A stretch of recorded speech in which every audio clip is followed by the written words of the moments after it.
Nel 2204, your pageant blogger host.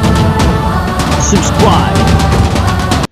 Magandang araw Pilipinas and hello universe! Matapos ang ilang araw ng pagkaka-upload ng Her Story, isa sa mga segment ng Miss Universe Philippines 2024 competition, nangunguna pa rin si Miss Iloilo City Alexi May Brooks na merong 358,000 views, samantalang ang kay Atisa Manalo ay 215,000 views. Nagpapatunay na patuloy at lalong lumalaki ang suporta ng mga mamayan sa pambato ng Miss Iloilo City para sa Miss Universe Philippines na si Alexi May Brooks.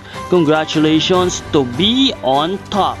Talaga namang consistent ang ating Miss Iloilo 2024 Miss Alexi May Brooks at talaga namang handa na siyang makipagbardagulan hanggang sa grand finale ng Miss Universe Philippines 2024 competition.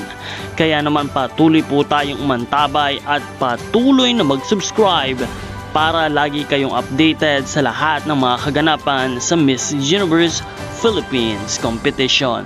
This is Nel 2204, your pageant blogger host. Maraming salamat sa iyong panonood at magkita tayong muli.